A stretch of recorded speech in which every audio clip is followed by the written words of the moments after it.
Assalamualaikum warahmatullahi wabarakatuh. Saya Almi Salha binti Muhammad Khair bersama ahli kumpulan saya Maisarah binti Khairulka dan Khairul Nisha binti Ayub.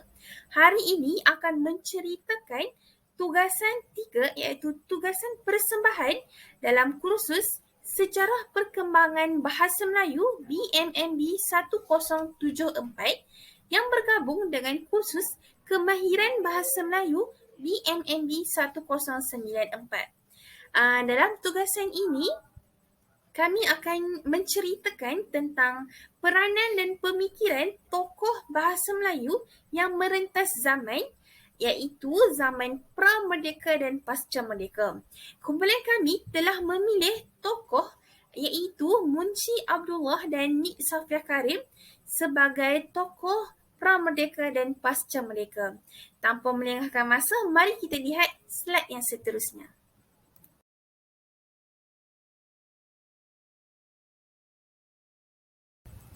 Tokoh yang disenaraikan dalam slide ini adalah merupakan tokoh bahasa Melayu yang merentas zaman iaitu zaman pra-merdeka dan pasca-merdeka. Baiklah, kumpulan kami telah memilih tokoh pra-merdeka iaitu Munshi Abdullah, manakala tokoh pasca-merdeka ialah Nik Safia Karim. Baiklah, sudah tidak dapat dinafikan bahawa Munshi Abdullah merupakan seorang tokoh yang amat terkenal pada zaman pra-merdeka, iaitu zaman sebelum Malaysia mencapai kemerdekaan. Jadi, mari kita lihat apakah peranan dan pemikiran beliau dalam memertabatkan bahasa Melayu sehingga ke hari ini. Baiklah, sebelum kita beralih kepada peranan dan pemikiran Munshi Abdullah, marilah kita lihat dan selidiki silsilah keturunan Munshi Abdullah. Nama sebenar Munshi Abdullah adalah Abdullah bin Abdul Qadir Munshi. Beliau dilahirkan pada tahun 1796 Masihi bersamaan tahun 1211 Hijrah. Beliau dilahirkan di Kampung Masjid atau lebih dikenali sebagai Kampung Pali oleh masyarakat Keling. Beliau telah meninggal dunia ketika umur 58 tahun pada tahun 1854 Masihi ketika menunaikan haji di Jeddah, Mekah. Munshi Abdullah merupakan anak bongsu daripada 4 adik-beradik seibu dan sebapa. Manakala ketiga-tiga abang beliau sudah meninggal dunia ketika masih kecil lagi. Munshi berasal daripada keturunan India dan Arab. Beliau juga telah mendirikan rumah tangga dengan seorang wanita berperanakan India sepertinya juga ketika beliau berusia 34 tahun. Dan hasil daripada pernikahan beliau telah dikurniakan seorang anak perempuan bernama Siti Lela. Gelaran Munshi yang telah diperoleh kerana mengajar pendidikan Islam, agama Islam kepada askar-askar Melayu yang lebih tua daripadanya ketika beliau berusia 11 tahun di Melaka. Jadi gelaran Munshi tersebut bermaksud guru. Baiklah, selesai sudah kita melihat silsilah Munshi Abdullah. Maka sekarang mari kita beralih kepada peranan Munshi Abdullah pula. Jadi mari kita lihat satu persatu peranan beliau. Ketika Munshi berusia 27 tahun, Munshi telah membimbing Padri Milne dalam mempelajari bahasa Melayu. Manakala Padri Milne juga telah mendidik Munshi dalam mempelajari bahasa Inggeris.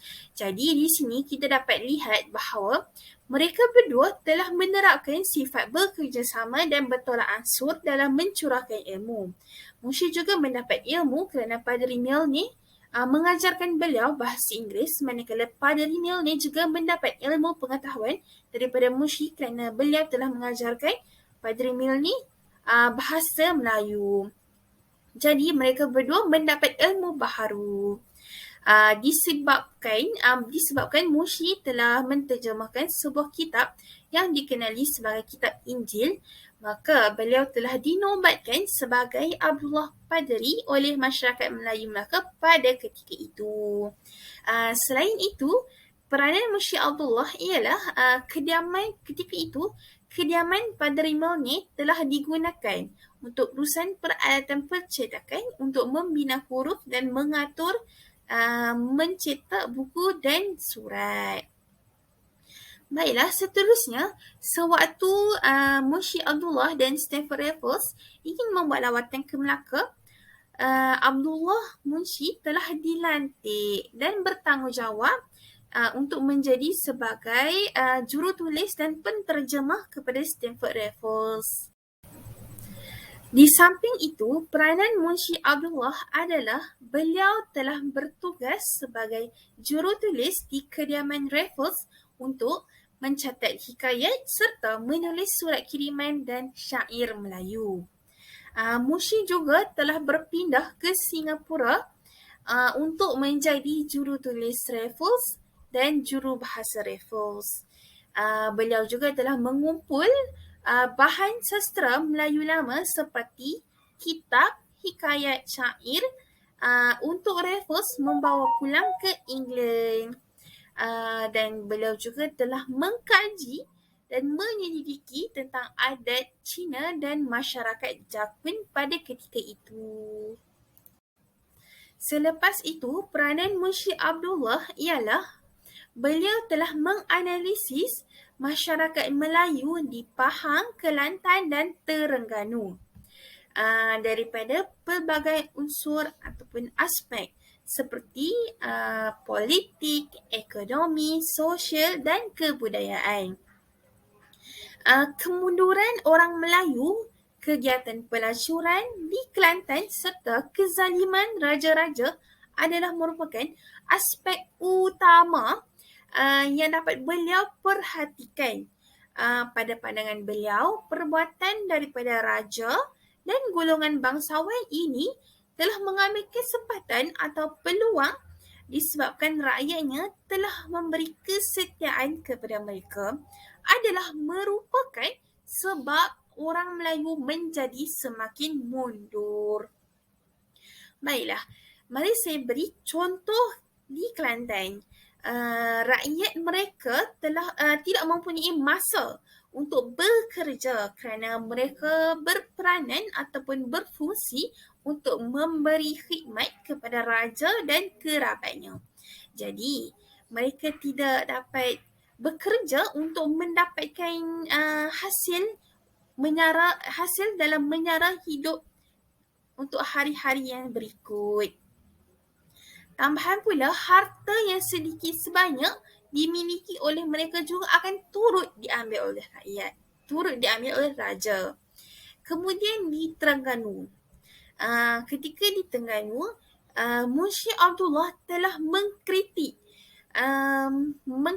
beberapa perkara kerana mereka mengamalkan sistem perhambaan dan adat atau pantang larang yang dilaksanakan agar rakyatnya tidak setaraf dengan golongan pemerintah. Tetapi Munsyi Abdullah ini telah berasa pelik ataupun hairan kerana adat atau sistem yang mencegah rakyat ini untuk hidup dalam kedaifan dan kehinaan tidak diwujudkan untuk meningkatkan taraf hidup mereka. Jadi perkara ini akan berlaku tidak adil kepada rakyat dan menyebabkan rakyat hidup dalam sengsara kerana kemunduran serta taraf hidup yang rendah. Baiklah, peranan Munsyi Abdullah yang seterusnya ialah Munsyi telah menginformasikan gaya penulisan beliau dalam bentuk autobiografi. Apakah itu autobiografi? Autobiografi adalah merupakan sebuah karangan yang memerlukan seseorang membayangkan dirinya sendiri sebagai sesuatu benda secara terperinci ataupun mendalam dan mengisahkan riwayat hidup penulis itu sendiri daripada awal sehingga ke akhir. Sebagai contoh, karangan yang bertajuk Aku Sebuah Basikal aku sebatang pen. Seterusnya, peranan Munshi Abdullah ialah beliau telah mempersoalkan sikap rakyat Pahang yang malas bekerja, sehingga kawasan tanah yang dimiliki oleh mereka terbiar dengan begitu sahaja kerana mereka tidak memanfaatkannya dengan sebaiknya. Mereka telah membiarkan dengan tidak membuat sebarang aktiviti yang mendatangkan faedah kepada mereka sendiri. Mereka juga suka untuk bersabung ayam, sedangkan dalam Islam juga mengharamkan aktiviti bersabung ayam. Seterusnya, sikap rakyat Pahang yang suka meletakkan tanggungjawab kepada golongan wanita untuk mencari nafkah juga tidak digalakkan dalam Islam. Dan dalam Islam, suami perlu mencari nafkah untuk menyara keluarganya serta isterinya. Bukannya isterinya yang menyara si suaminya. Sikap rakyat Pahang juga, mereka suka mengamalkan makanan yang tidak sihat, sebagai contoh perkasam, tempoyak, ikan asin, jering, petai dan lain-lain. Disebabkan sikap dan tutur kata yang dipamerkan dan disampaikan oleh mereka amat pelik, maka tidak ada seorang guru pun yang dapat memahami perkara yang mereka cuba sampaikan kepada guru. Mereka juga tidak dapat berinteraksi dengan guru kerana cara penyampaian mereka yang agak berbeza. Tokoh seterusnya iaitu tokoh pasca merdeka. Tak lain tak bukan, seorang tokoh yang dikenali dan disegani ramai iaitu Nik Safia Karim atau Prof. Emeritus Datuk Dr. Nik Safia Karim. Mari kita lihat secara lebih mendalam tentang beliau dan apa peranan dan pemikiran beliau dalam memartabatkan bahasa Melayu.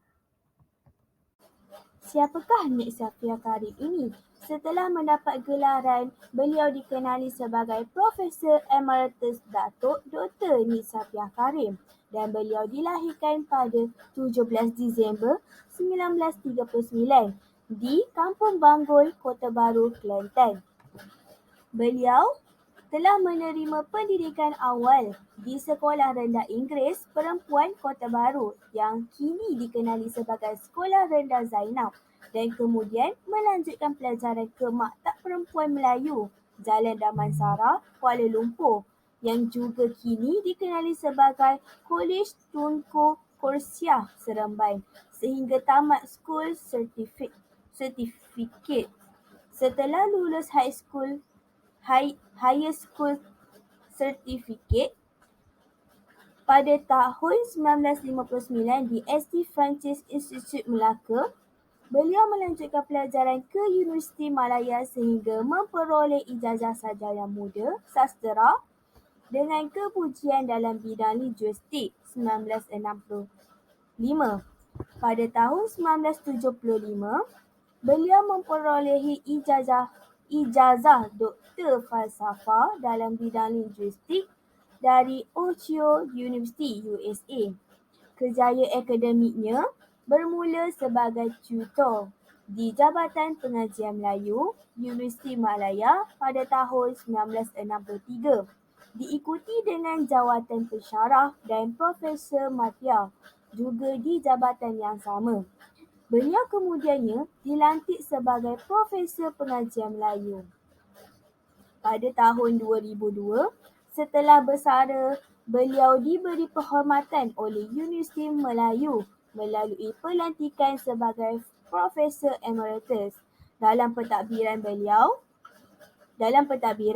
beliau telah dilantik ke beberapa jawatan, antaranya Dekan Fakulti Sastera dan Sains Sosial sebanyak 2 kali iaitu pada tahun 1982 hingga 1983 dan 1992 sehingga 1994. Ketua Jabatan Pengajian Melayu dan pengarah pertama Akademik Pengajian Melayu pada tahun 1989 sehingga 1990, beliau dipinjamkan ke Dewan Bahasa dan Pustaka sebagai Timbalan Ketua Pengarah. Beliau telah bersara wajib dari Universiti Malaya pada bulan Disember 1994 tetapi telah disambung secara kontrak dengan memegang kursi pengajian Melayu sehingga Disember 1999.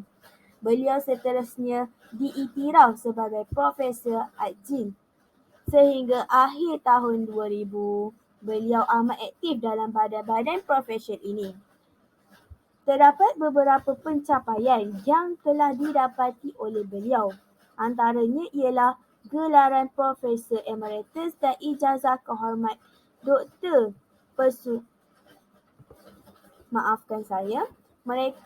Beliau mendapat pencapaian gelaran Profesor Emeritus dan ijazah kehormat Doktor Persuratan daripada Universiti Malaya, UM, dan Universiti Kebangsaan Malaysia. Seterusnya, beliau juga mendapat anugerah Tokoh Ilmuwan Bahasa 2001 dan Tokoh Pejuang Bahasa 2004.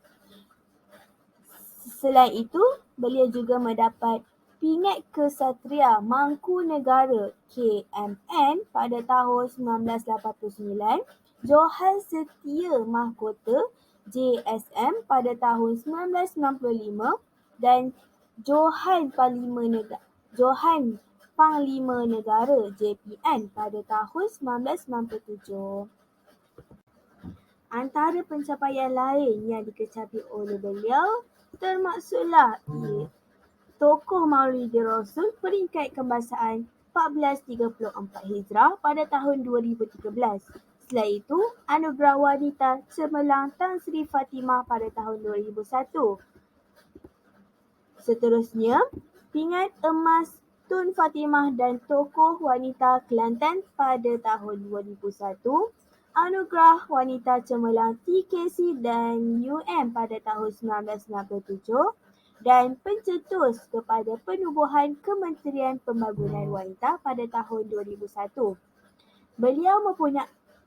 Di samping itu, Nik Safiah Karim juga mempunyai prinsip dalam hidup beliau, iaitu beliau berkata, lakukan apa sahaja yang disukai kerana ia akan menjadikan kita lebih bersemangat untuk menghasilkan yang terbaik dan tidak melakukan tugas dengan bidang yang tidak mahir. Terdapat beberapa peranan Nik Safiah Karim dalam memartabatkan bahasa Melayu. Antaranya ialah mengasaskan Persatuan Linguistik Malaysia dan menjadi Presiden pertubuhan itu selama 18 tahun. Selain itu, beliau juga menghasilkan lebih 35 buah buku berkaitan bahasa yang meliputi 30 buah buku tentang wanita dan 10 buah buku yang dianggap secara langsung dengan bidang bahasa yang menjadi rujukan sehingga sekarang. Antaranya ialah buku Tata Bahasa Dewan edisi ketiga ini yang ditulis oleh Nik Safiah Karim bersama beberapa tokoh yang lain. Seterusnya ialah kepakaran beliau dalam ilmu linguistik dan bahasa Melayu ini turut menjadi rujukan kepada negara-negara lain. Antaranya ialah negara daripada Singapura dan Brunei dalam menghasilkan buku teks di negara mereka. Selain itu, Nik Safiah juga telah menghasilkan belasan buah buku dan ratusan majalah tentang bahasa. Seterusnya, beliau juga menerbitkan pelbagai karya berkaitan dengan tata bahasa sebagai rujukan kepada masyarakat. Selain itu, terdapat juga peranan-peranan lain peranan Nik Safiah Karim dalam memartabatkan bahasa Melayu. Antaranya ialah memastikan bahasa Melayu menjadi asas pendidikan negara. Seterusnya, memastikan buku ilmiah dan akademik ditulis dalam bahasa Melayu. Hal ini kerana ia akan meningkatkan tahap penguasaan orang Melayu dan bangsa lain dalam penggunaan bahasa Melayu di Malaysia. Selain itu, menasihati orang Melayu untuk mempelajari dan memartabatkan bahasa Melayu dengan dengan lebih menumpukan kepada sosiolinguistik. Selain itu, Nik Safia Karim juga telah mengadakan suatu pergerakan wanita, antaranya dalam pergerakan wanita tersebut, beliau telah mengasaskan 2 buah persatuan wanita iaitu Pertiwi iaitu Pertubuhan Tindakan Wanita Islam dan Persatuan Siswazah Wanita Malaysia. Pemikiran Munshi Abdullah dan Nik Safia Karim dalam memartabatkan bahasa Melayu. Pemikiran Munshi Abdullah. Munshi Abdullah telah menghasilkan karya pertamanya pada tahun 1830 yang bertajuk Syair Singapura Terbakar. Munshi Abdullah bukan sekadar memperlihatkan perkembangan bahasa Melayu tersebut melalui karya kesusasteraan. Malahan, beliau menyedari betapa pentingnya buku nahu bahasa tersebut. Bagi Munshi Abdullah, nahu sesebuah bahasa bukanlah dapat menyelesaikan 100% masalah bahasa. Hal ini lebih nyata apabila nahu sesuatu bahasa dikaji oleh orang asing yang bahasa ibundanya bukan bahasa Melayu dan tujuan mereka membuat kajian tersebut adalah berdasarkan kajian ilmiah, melainkan kerana kepentingan tertentu. Munshi Abdullah juga melihat bahawa nahu bahasa Melayu yang ditulis oleh orang asing itu hanyalah merupakan pengubahsuaian nahu bahasa mereka sendiri yang cuba dipaksakan ke dalam bahasa Melayu. Munshi Abdullah juga telah menegaskan betapa pentingnya bahasa Melayu dipelajari oleh orang Melayu. Beliau juga berminat mempelajari dan mendalami bahasa Melayu dan menjelaskan betapa ruginya orang Melayu kerana tidak mahu mempelajari bahasa Melayu iaitu bahasa mereka sendiri. Pemikiran Nik Safia Karim. Baiklah, yang pertama ialah Nik Safia Karim berpendapat bahawa penggunaan bahasa Melayu dalam pelbagai bidang, contohnya bidang komunikasi, mampu memartabatkan bahasa Melayu. Kerana kita menggunakan bahasa Melayu dalam perbualan, percakapan kita seharian. Seterusnya ialah Nik Safia Karim juga mengaitkan morfologi dengan mengkaji struktur, bentuk dan penggolongan kata agar tata bahasa sesuatu ayat menjadi lebih mantap dan mempunyai gramatis, dan sesuatu ayat boleh menjadi lebih gramatis. Kemudian ialah Nik Safia Karim sangat berjuang dalam memartabatkan bahasa Melayu. Selain mempunyai prinsip yang teguh berkenaan pembangunan ilmu pengetahuan. Contohnya kita boleh lihat Nik Safia Karim telah menggunakan ilmu pengetahuan yang beliau ada dengan menghasilkan beberapa karya tentang bahasa Melayu yang boleh kita gunakan. Seterusnya ialah Nik Safia Karim juga berpendapat bahawa pemantapan sistem bahasa yang cekap dan mempunyai daya pengungkap hal ehwal ilmu, teknologi dan segala bidang untuk kehidupan moden telah mencapai tahap yang kukuh. Walaupun proses ini masih berterusan dan masih memerlukan pemantapan untuk memartabatkan bahasa Melayu. Jadi di sini kita dapat menyimpulkan bahawa tokoh kita Nik Safia Karim dan Munshi Abdullah mempunyai semangat juang yang tinggi dalam memartabatkan bahasa Melayu. Contohnya dengan penghasilan beberapa karya oleh Nik Safia Karim dan Munshi Abdullah. Hal ini agar bahasa Melayu masih boleh diguna pakai pada masa hadapan dan tidak pupus ditelan zaman.